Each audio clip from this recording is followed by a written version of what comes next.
അപ്പം അതുകൊണ്ട് 3 കാര്യം ഞാൻ പറഞ്ഞു. സത്വാവജയം മനസ്സ്, ദൈവവ്യപാശ്രയ ചികിത്സയും ഏകദേശം മനസ്സിന്, യുക്തി വ്യപാശ്രയം മരുന്ന്. അതിന് രാമായണം എങ്ങനെ ഉപകരിക്കുമെന്നുള്ളത് ഞാൻ നിങ്ങളോട് എൻ്റെ അടുത്ത് വരുന്ന സമയത്ത് പറഞ്ഞു. എനിക്കിപ്പോൾ എല്ലാം പറയാനൊക്കത്തില്ല, വായിക്കാനും പോണില്ല. നിങ്ങൾ എങ്ങനെ എന്നെ സ്വീകരിക്കുന്നു, നിങ്ങൾ എൻ്റെ വാക്കിന് എന്തെങ്കിലും വില കൽപ്പിക്കുന്നുണ്ടെങ്കിൽ നിങ്ങൾ എൻ്റെ അടുത്ത് വരുമ്പോൾ ഞാൻ പറയും ഏതേത് ഭാഗങ്ങൾ വായിക്കണമെന്ന് മാർക്ക് ചെയ്ത് വെച്ചിട്ടുണ്ട്.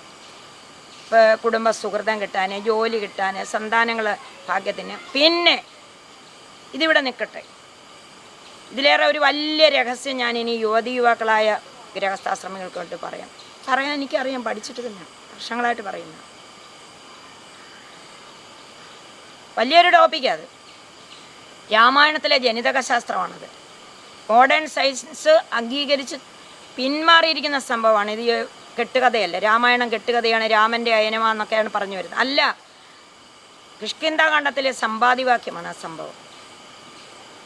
നിങ്ങളുടെ കുട്ടികളെ ഈ വരും കാലഘട്ടത്തിൽ നിങ്ങളുടെ കുട്ടികൾ മയക്കുമരുന്നിന് അടിമയാകാതിരിക്കണമെങ്കിൽ നിങ്ങൾ മദ്യപാനം നിർത്തണം, പുകവലി നിർത്തണം, നിങ്ങളുടെ ഈ രാഗാദി ദോഷങ്ങൾ മാറ്റണം. നിങ്ങൾക്ക് ഇഷ്ടമുള്ള സന്താനത്തെ നിങ്ങൾക്ക് ജനിപ്പിക്കാൻ പറ്റും. അത് ആചാര്യന്മാർ പറഞ്ഞിരിക്കുന്ന പ്രജാപത്യം എന്ന് പറയുന്ന രഹസ്യവ്രതം ഞാൻ പറഞ്ഞുതരാം. രാമായണത്തിലുള്ളത് തന്നെ. നിങ്ങൾ എന്ത് ആഹാരം കഴിക്കണമെന്ന് പറഞ്ഞിട്ടുണ്ട് അതിൽ. എല്ലാവർക്കും വേണ്ടതല്ലേ. നമ്മൾ നന്നായി കേമരായി കുട്ടികൾ മോശപ്പെട്ടു പോയാൽ പിന്നെ എന്തിനാ ആ ജീവിതം? അപ്പം അടുത്ത തലമുറ നന്നാകണമെങ്കിൽ അതിനും രാമായണത്തിൽ വകുപ്പുണ്ട്, ഭഗവത്ഗീതയിൽ വകുപ്പുണ്ട്, ഉണ്ടല്ലോ. തീർച്ചയായിട്ടും ആ ഭാഗം ശാസ്ത്രം തന്നെയാണ്, കെട്ടുകഥയോ അന്ധവിശ്വാസമല്ല. അപ്പോൾ സമ്പാദി എന്ന് പറയുന്ന ചിറകറ്റ കഴുകനെ കൊണ്ട് പറയിപ്പിക്കുകയാണ് ഇതെല്ലാം വാൽമീകി. ഇതെല്ലാം അടുത്ത തലമുറയ്ക്ക് വാനരന്മാർക്ക് പറഞ്ഞു കൊടുത്തപ്പോൾ അദ്ദേഹത്തിന് ചിറക് മുളച്ചു. ഹംസഗതി എന്നാണ് പറയുന്നത്. പരമഹംസനായി പോവുക. ചിറക് മുളയ്ക്കുക എന്ന് പറഞ്ഞാൽ ഹംസ യോഗിയായി പോവുക. എന്ത് കഴിക്കണമെന്ന് അവിടെ പറയുന്നുണ്ട്. അതാണ് ഈ കർക്കിടക കഞ്ഞി എന്നൊക്കെ പറഞ്ഞ് നമ്മൾ തുടങ്ങിയിരിക്കുന്ന ഔഷധം. അതെല്ലാം ഇപ്പം മാർക്കറ്റില്ല. അപ്പം അതുകൊണ്ട് നല്ല സന്താനങ്ങൾ ഉണ്ടാകണമെങ്കിൽ അതും ഭാരതീയ ഋഷിമാർ പറഞ്ഞിട്ടുണ്ട്. ഒരിക്കലും പ്രജാപത്യം വേണ്ടാന്ന് പറയുന്നില്ല. നമ്മുടെ മഹർഷിമാർക്കൊക്കെ കുട്ടികളുണ്ടായിരുന്നു. അവരാണ് ഇത് പ്രചരിപ്പിച്ച് കൊണ്ടുവന്ന ഉപനിഷത്തുകളും അവരുടെ വംശവർദ്ധനവും ഉണ്ടായത്. അല്ലാതെ സന്യാസി എന്ന് പറഞ്ഞ ഒരു കാവി എടുത്തിട്ട് വീടിന് ഇറങ്ങി പിണങ്ങിപ്പോയി എവിടെയെങ്കിലും ഒരു കുടിലുകെട്ടി ഇരിക്കുമല്ലായിരുന്നു ഭാരതീയ ഋഷികൾ. ഋഷി സംസ്കാരമാണിത്. അവർക്ക് നല്ല സിദ്ധികളുണ്ടായിരുന്നു. അവർ നല്ല ഭക്ഷണങ്ങൾ ഉണ്ടാക്കി കഴിച്ചിരുന്നു, ക്ഷീരങ്ങളുണ്ടായിരുന്നു, സ്വർണവും വെള്ളിയും ഉണ്ടാക്കാനുള്ള സിദ്ധി ഉണ്ടായിരുന്നു അവർക്ക്.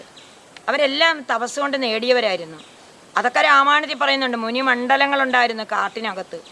അയോധ്യയിൽ നിന്ന് ഇങ്ങോട്ട് വരുമ്പോൾ തൊട്ട് ഓരോ സരയൂ നദി, ഓരോ നദികളും ഗംഗ കിടക്കുമ്പോഴൊക്കെ മുനിമണ്ഡലങ്ങൾ. അതിഥി സംസ്കാരം രാമന് ചെയ്ത സൽക്കാരങ്ങളൊക്കെ പറയുന്നുണ്ട് അതിൽ.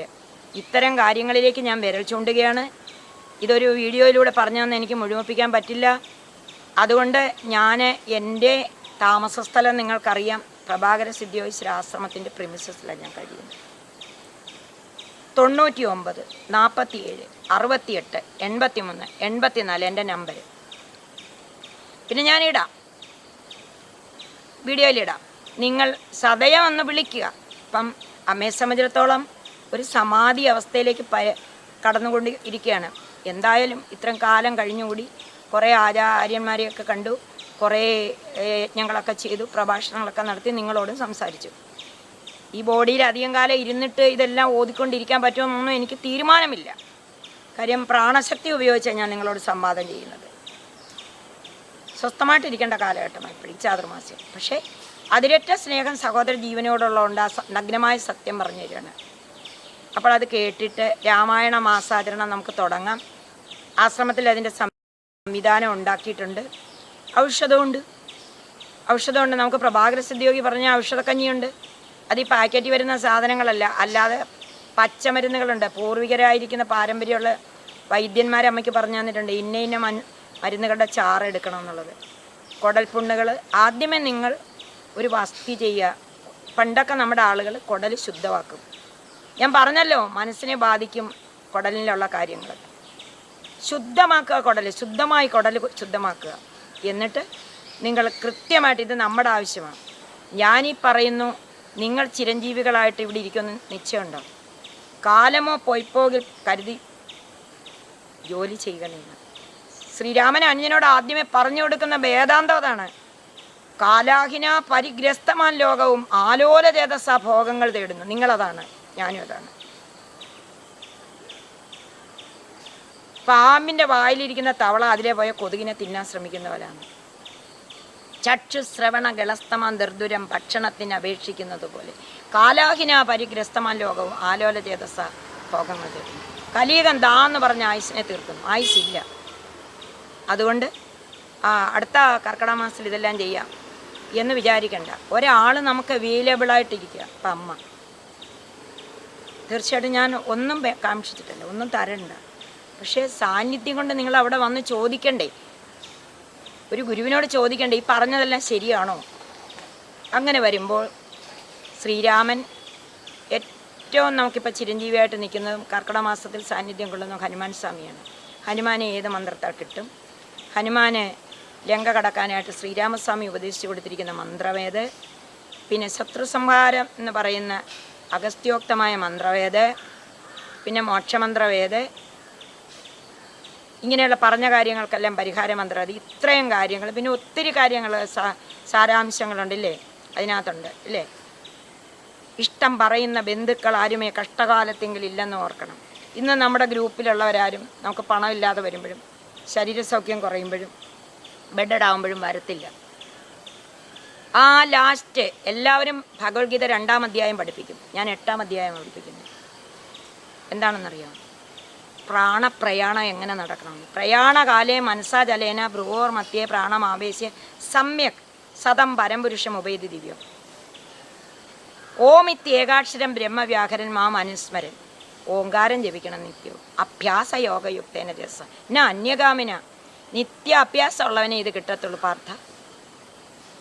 അഭ്യാസം ഇല്ലായിരുന്ന വാവിനും സംക്രാന്തിക്കും ഭഗവത്ഗീത വായിച്ചുകൊണ്ട് കർമ്മയോഗം. എന്ത് കർമ്മയോഗം? ഭഗവാൻ പറഞ്ഞിട്ടില്ല നീ കുറേ കർമ്മങ്ങൾ ചെയ്ത ആളാകാൻ. കർമാശയാൻ രന്ധയെന്നാണ് പ്രഹ്ലാദ സ്വാമി പറയുന്നത്. കർമ്മത്തിനുള്ള ആശ ഉപേക്ഷിക്കുക, ഉള്ള കർമ്മങ്ങൾ ചെയ്തു തീർക്കുക. അപ്പം ഇതിനൊരു അന്ത്യം വേണ്ടേ, ഒരു അവസാനം വേണ്ടേ. അപ്പോൾ വരാനിരിക്കുന്ന ദുരിതപൂർണമായ വാർദ്ധക്യത്തെ സന്തോഷപൂർണ്ണമാക്കണമെങ്കിൽ ഇപ്പോഴെങ്കിലും തുടങ്ങുക. ഉദ്ദേശ ലക്ഷ്യത്തോടു കൂടി തുടങ്ങുക. അല്ലാതെ വെറുതെ ആർക്കാനും വേണ്ടിയിട്ട് പുരാണം വായിക്കുക അഭ്യസിക്കുക വേണ്ട. അന്ധകാലേച്ച മാമേവൻ സ്മരൻ മുക്തിയ കളയപുരം യ പ്രയാതി ഭവനാത്ത സംശയം യം യമാവി സ്മരൻ ഭാവം തെജത്യന്തേ കളയപുരം തം തമേവ ഇത് കവന്തയ സദാ തൽഭാവം. നീ എന്ത് ചിന്തിച്ചിട്ടുണ്ടാണോ ദേഹം ഉപേക്ഷിക്കുന്നത് അതായി വരും.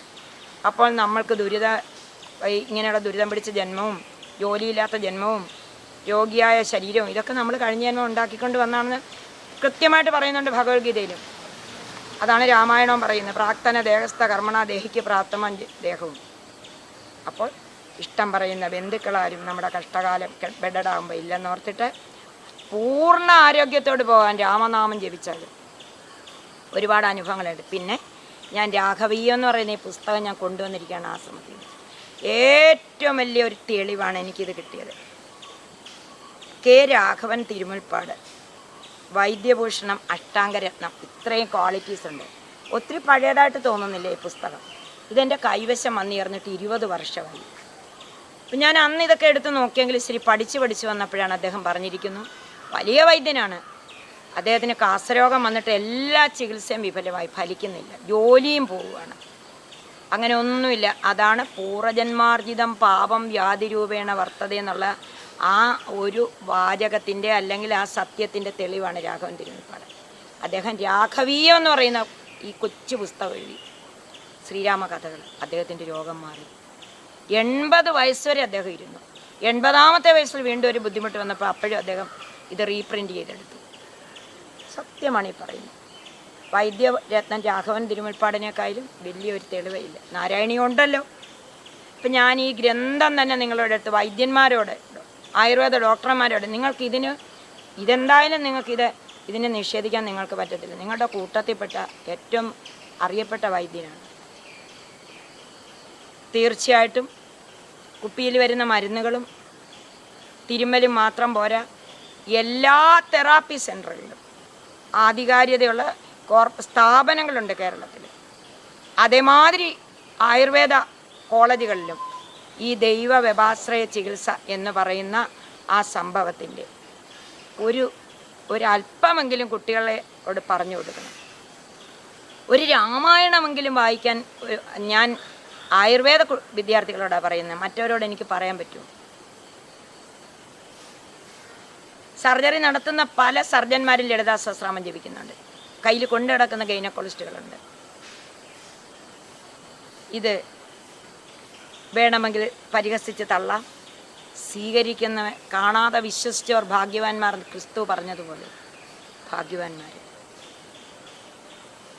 ഞാനിവിടെ ചുരുക്കട്ടെ. 2-3 എപ്പിസോഡായിട്ട് ഞാനിത് പറഞ്ഞു തന്നിട്ടുണ്ട് നിങ്ങളോട്. ശ്രദ്ധിച്ച് വീഡിയോ മുഴുവൻ കേൾക്കുക, പഠിക്കുക, സംശയം ചോദിക്കുക. ഈ 1 മാസം ഒന്ന് പ്രവർത്തിക്കുക. കഴിയുന്നെങ്കിൽ ഒരാഴ്ചക്കാലം ഞാൻ നടത്തുന്ന ഈ മഹായജ്ഞത്തിൽ എന്നോടൊപ്പം ഒന്ന് കൂടുക. അപ്പം അമ്മയുടെ നമ്പർ നേരത്തെ ബുക്ക് ചെയ്യണം. അല്ലാതെ നമുക്ക് എനിക്ക് പൈസയ്ക്കല്ല, രജിസ്ട്രേഷനല്ല, വഴിപാട് സംസ്കാരമല്ല. എനിക്ക് നിങ്ങൾ ആരൊക്കെ വരുന്നു എന്ന് നോക്കണ്ടേ? മഴക്കാലമല്ലേ. 99 47 68 83 84. അമ്മയുടെ എല്ലാ വീഡിയോയിലും അമ്മയുടെ നമ്പറുണ്ട്. അമ്മ രമാദേവി എന്നാണ് അമ്മയുടെ യൂട്യൂബിൻ്റെ പേര്. അപ്പം വിളിക്കുക. ഒരു ചില നിങ്ങൾ വരിക. സൗജന്യമായാണ് ഞാനിത് പറഞ്ഞു തരുന്നത്. കാര്യം ഞാൻ ഋഷി പരമ്പരയിൽ നിൽക്കുകയാണ്. എൻ്റെയും ദേഹവിയോഗത്തിനുള്ള കാലമായി വരുമ്പോൾ എനിക്ക് എന്തെങ്കിലും ചെയ്തു എന്നുള്ള സാറ്റിസ്ഫാക്ഷൻ വേണം. അതിനാണ് ഞാൻ ആ 5 സെൻറ്റ് സ്ഥലം ടൗണിൽ തന്നെ അതിനെ തയ്യാറാക്കി എടുത്തു വെച്ചിരിക്കുന്നത്. എത്രയോ വർഷമായിട്ട് അവിടെ പാരായണമുണ്ട്. പക്ഷേ ഇനി വീണ്ടും അത് കൂടുതൽ ഊർജ്ജസ്വലതയോടെ. ഞങ്ങൾക്ക് തന്നെ വൈദ്യനുണ്ട്. ചെറിയ മകൻ തന്നെ ആയുർവേദം പഠിച്ചെടുത്ത് വന്നിട്ടുണ്ട്. ഒരുപാട് കൊച്ചാൺകുട്ടികൾ കൂടെ സഹായിക്കാനുണ്ട്. കൊച്ചു വൈദ്യന്മാരെല്ലാം ഉണ്ട്.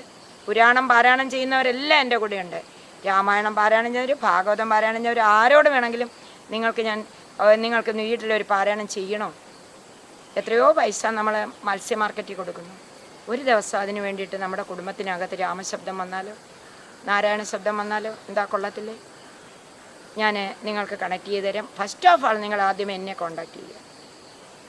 ഒരു വലിയ യത്നത്തിന്, വലിയൊരു സൽക്കർമ്മത്തിന് നിങ്ങൾ ഭാഗഭാക്കാകുക. ഒന്നും പ്രതീക്ഷിക്കാതെ എല്ലാം തരുന്ന ഈ ഒരു അത്ഭുതകരമായ ശാസ്ത്രം ഞാൻ നിങ്ങൾക്ക് തന്നിട്ട് നിങ്ങളുടെ റിസൾട്ട് എനിക്കറിയണം. അപ്പോൾ ശ്രീരാമചന്ദ്രൻ നമ്മളെ ജയിക്കട്ടെ, അനുഗ്രഹിക്കട്ടെ. ഹനുമാൻ സ്വാമി അനുഗ്രഹിക്കട്ടെ. രാമ രാമ രാമ രാമ രാമ രാമ പാഹി മാം. രാമമന്ത്രമോദിടുന്നി ആമയങ്ങൾ നീങ്ങുവാൻ. രാമ രാമ രാമ രാമ രാഘവ മനോഹര മുകുന്ദ രാമ പാഹി മാം.